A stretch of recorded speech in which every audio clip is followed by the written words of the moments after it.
ఇక ఏడో టాపిక్గా మనం చూస్తున్నది కలెక్టర్ సారు ఇది మీ పనితీరు. నాయకులు ప్రజల కోసం పోరాడతారు, ప్రశ్నిస్తారు.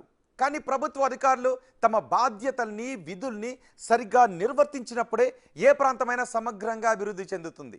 అలా ఓ జిల్లా అభివృద్ధి పదంలో పయనించాలి అంటే ఆ జిల్లా కలెక్టర్ పనితీరు మీదే ఆధారపడి ఉంటుంది.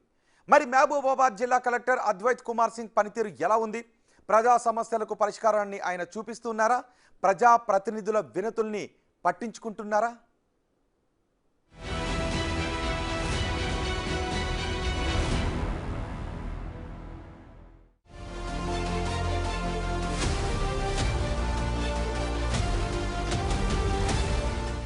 ఐఏఎస్ అద్వైత్ కుమార్ సింగ్ 2024 జనవరిలో మహబూబాబాద్ జిల్లా కలెక్టర్గా బాధ్యతలు చేపట్టారు. అంతకు ముందు ఆయన ఆదిలాబాద్ సబ్ కలెక్టర్గా పనిచేశారు. ఢిల్లీలో హెల్త్ అండ్ ఫ్యామిలీ వెల్ఫేర్ విభాగంలో డిప్యూటీ సెక్రటరీగాను పనిచేశారు.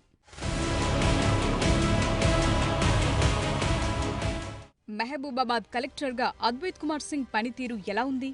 కలెక్టర్గా అద్వైత్ కుమార్ సింగ్ బాధ్యతలు స్వీకరించినప్పటి నుంచి జిల్లాలో అభివృద్ధి ఎక్కడ వేసిన గొంగడి అక్కడే అన్నట్లుగా ఉందనే చర్చ సాగుతోంది. వివిధ శాఖలతో కలెక్టర్కు సమన్వయం లేకపోవడంతో సంక్షేమ పథకాల అమలు ఆలస్యమవుతోందంటున్నారు. ప్రభుత్వ పథకాలను ప్రజల్లోకి తీసుకెళ్లటంలో ఆయన తనకేమీ పట్టనట్లుగా వ్యవహరిస్తున్నారని చెప్తున్నారు. పథకాల అమలులోనూ నిర్లక్ష్యంగా ఉంటున్నారని ప్రచారం ఉంది. ఏ పని చేయాలన్నా జియో ఉందా అని అడిగి చేస్తారని, జియోలు ఉన్నా తనకిష్టమైనప్పుడే పని చేస్తారనే టాకు. ఆయన తీరుతో కింది స్థాయి అధికారులు ఇబ్బందులు ఎదుర్కొంటున్నారనే ప్రచారం సాగుతోంది. ఇక ప్రభుత్వ ఆసుపత్రికి వచ్చే రోగులకు సకాలంలో సరైన వైద్య సేవలు అందించాలని సంబంధిత అధికారులకు ఆదేశాలు జారీ చేశారు. వైద్య సేవలు, విత్తన పంపిణీ లాంటి కార్యక్రమాలతో ప్రజల సమస్యలను పరిష్కరించేందుకు కృషి చేస్తున్నట్లు తెలుస్తోంది. జిల్లాలోని గంగారం మండలం దేశంలోనే ఆస్పిరేషనల్ బ్లాక్స్ ప్రోగ్రాం మండలాల డెల్టా ర్యాంకింగ్స్ లో అగ్రస్థానంలో నిలిచింది. ఇది అన్ని శాఖలు సమన్వయంతో కలిసి పనిచేయటం వల్లే సాధ్యమైందని చెప్తారు.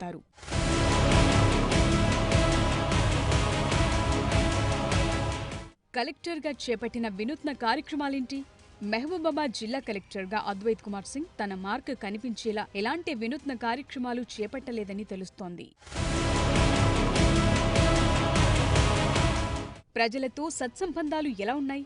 కలెక్టర్ అద్వైత్ కుమార్ సింగ్ ప్రతి సోమవారం నిర్వహించే గ్రీవెన్స్ కి హాజరవుతారు. అంతకు మించి మిగతా సందర్భాల్లో సామాన్య ప్రజల్ని కలిసే అవకాశమే లేదంటున్నారు. గ్రీవెన్స్ లో తీసుకున్న అర్జీలు కూడా త్వరగా పరిష్కారం కావటం లేదనే విమర్శలున్నాయి. జిల్లాలో విద్యా సంస్థలు, ప్రభుత్వ రంగ సంస్థలపై సరైన పర్యవేక్షణ లేదంటున్నారు. తూతూ మంత్రంగా జిల్లా కేంద్రంలోని ప్రభుత్వ ఆసుపత్రిని తనిఖీ చేయటం పరిపాటిగా మారింది. ప్రజా సమస్యలు, ప్రభుత్వ పథకాల అమలుపై విమర్శల్ని కూడా పట్టించుకోవటం లేదనే టాకుంది.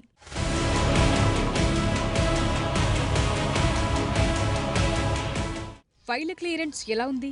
అద్వైత్ కుమార్ సింగ్ విధుల్లో చేరినప్పటి నుంచే జిల్లాలో విమర్శలు మొదలయ్యాయి. ప్రజా సమస్యలు, ప్రజా సౌకర్యం కోసం చేపట్టే పనుల ఫైళ్లను కూడా త్వరగా క్లియర్ చేయరనే విమర్శలున్నాయి. జిల్లాలోని ప్రజా ప్రతినిధులు కలెక్టర్ని కలిసి ఎన్నో వినతులు అందజేసినా వారు అడిగిన ఏ పని చేయలేదనే ప్రచారమైతే ఉంది. కలెక్టర్ తీరులో మార్పు రాకపోవడంతో ఎంపీ, ఎమ్మెల్యేలు సీఎం రేవంత్ రెడ్డిని కలిసి తమకు ఈ కలెక్టర్ వద్దని కూడా కోరారట.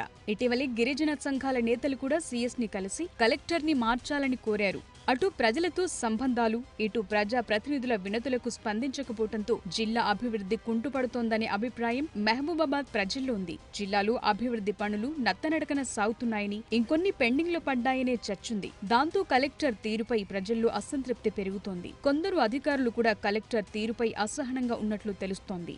ప్రజా సేవలో ఉన్న అధికారి ప్రజలతో, ప్రజా ప్రతినిధుల సమన్వయంతో పనిచేయాల్సి ఉండగా కలెక్టర్ తీరు అందుకు భిన్నంగా ఉందంటున్నారు.